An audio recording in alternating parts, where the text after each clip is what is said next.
Did you know that there's a lot of Filipino characters in mobile and video games? So in this video, we are featuring Filipino characters and celebrities in a non-Filipino mobile and video games. Who are they? But before anything else, please subscribe to my channel, Pinoy Proud and Pride TV.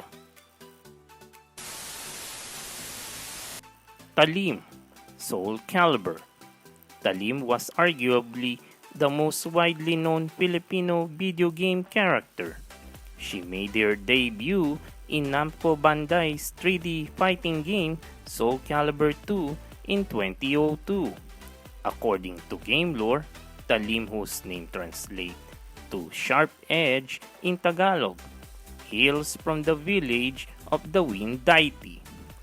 Armed with dual tonfa blades, Talim fights in-game using wind dance style, described as her village version of Eskrima. Tagalog words can also be found in her fighting moves, which include tuhod slicer, taga sa kamay, and sunggab throw. She has been present in the All of Soul series games since her first appearance.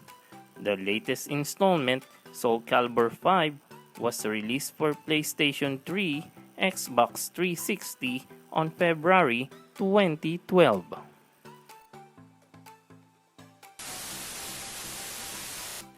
Nicole, Dead or Alive.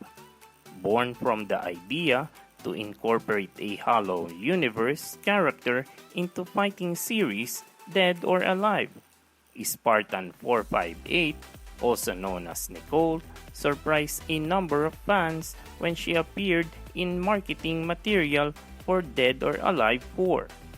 Prior to its release in 2005, despite being a resemblance to Halo's iconic Master Chief Petty Officer, second-class Nicole 458 was revealed to be a new Spartan, sent a trip into the Dead or Alive 4 universe through a cosmic anomaly.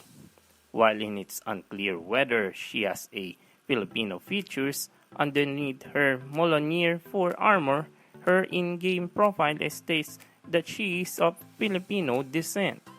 Nicole's profile also lists her birthplace as New Legazpi, an area in the Katagalugan region of Mars. She is also a fan of Filipino dessert, halo-halo. Jose Estrada, Front Mission 3.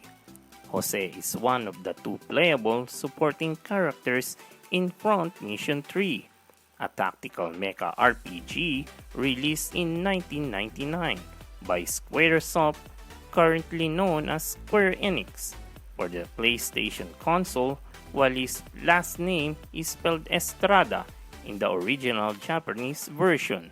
It was written as Estrada in the English translation. Set in Southeast Asia in the year 2112, Front Mission 3 follows various characters and their struggles involving mecha known as Wancers. Countries such as Indonesia, Singapore, and the Philippines are featured in the game, with some events and bases set in the Taal, Batangas area. Jose was 35-year-old Philippine Navy sniper convicted for insubordination after accidentally killing his wife during a mission. He can be recruited as an ally or turned into an enemy depending on a certain story choices on the part of the player. As a rifle specialist, Jose's presence as the party's sniper allows for one-shot kills. Pam Luis, Front Mission 3. Another Filipino character in Front Mission 3 is the female melee specialist Pam Luis. Born into one country's wealthiest families, she became an anti-government guerrilla and a member of the Philippines Liberation Front. At the age of 17, in-game Pam seeks to to help the PLF liberating the Philippines from the Oceania Cooperative Union. Pam may also be recruited into players' party after encountering Jose in Taal, or seen as an enemy depending on an earlier story choice the player has to make.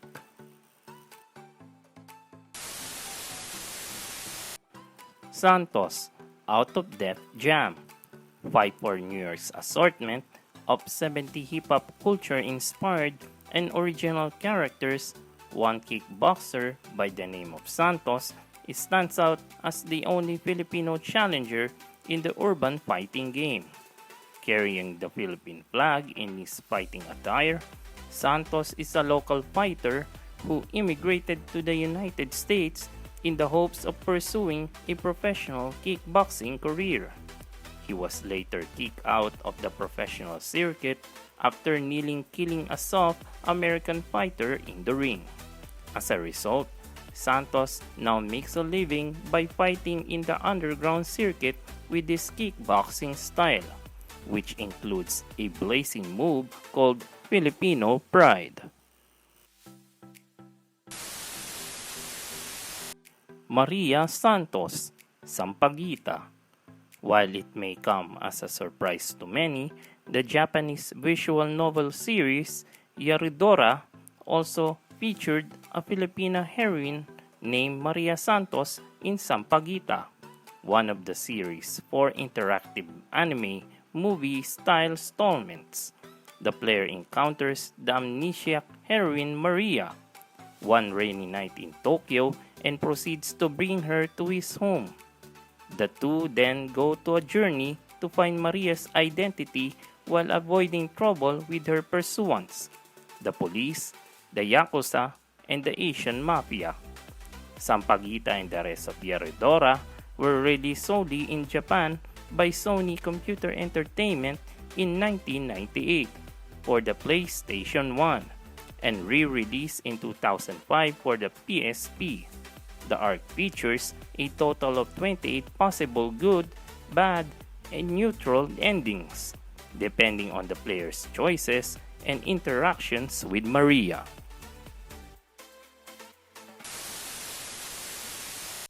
Randy Boy Jr., Hajime no Ippo Portable, Victorious Spirits, is a fighting game PlayStation Portable that was developed by ESP Software and published by Grand Prix Incorporated, and it was released in December 20, 2007.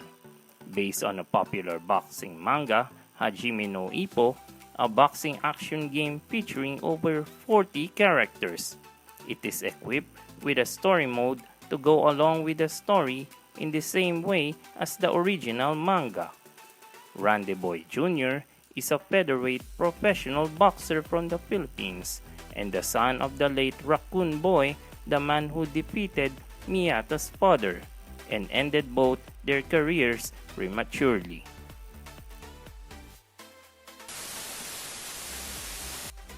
Paquito, Mobile Legends, inspired by Filipino professional boxer and only 8th Division boxing champion Manny Pacquiao. A new hero fighter called Paquito was released in Mobile Legends Bang Bang on January 15.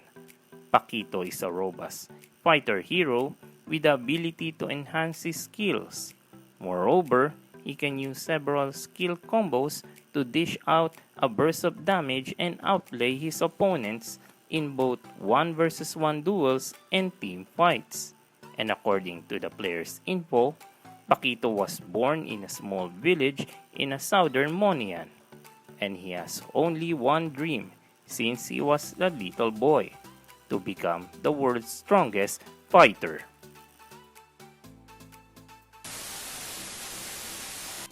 Lapulapu, Mobile Legends. Warrior Lapulapu won the mobile phone game poll for the Philippines' choice of the next Mobile Legends hero, beating Jose Rizal and Andres Bonifacio.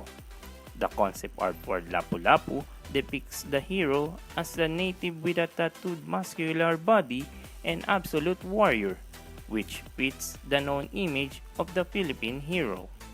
Lapulapu is known as a pre-Spanish warrior who defended Mactan, Cebu from the Spanish conquerors led by Ferdinand Magellan. According to the game's info, Lapulapu was the most famous warrior of the Benito Islands. He was employed by various tribes over a long period of time, passing between the islands. The endless battles brought him weariness, dignity, honor, and money, and he returned to his hometown with his scarred body and mind.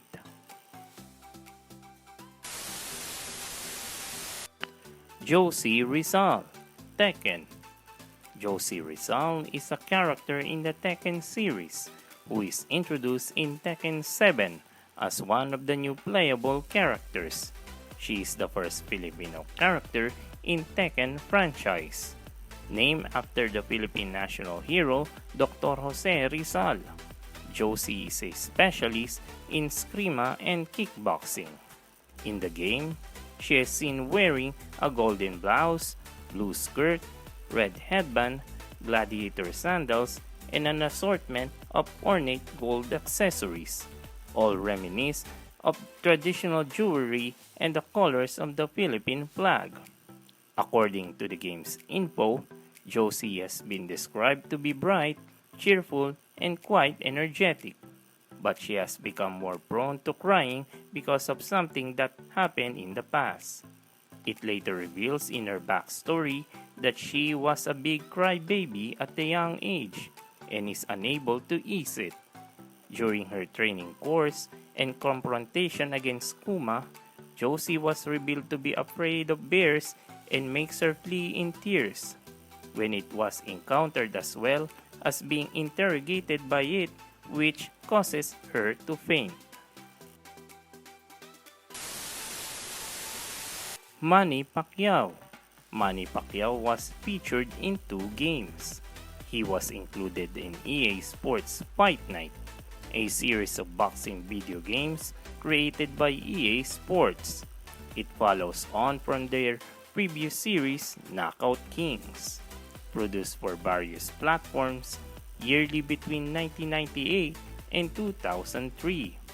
The series was well received critically, with the PS3 version of Fight Night Round 4 achieving a Metacritic score of 88 out of 100. The second game of Manny Pacquiao was Real Boxing Manny Pacquiao mobile game for Android.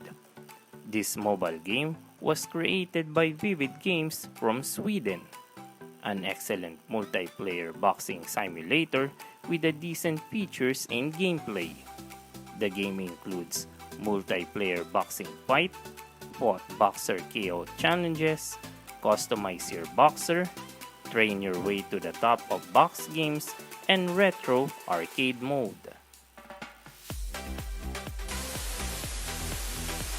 How about you? What can you say about Filipino characters and celebrities in a non-Filipino mobile and video games? Please comment, like, and subscribe to my channel. This is Pinoy Proud and Pride TV. Thank you so much for watching.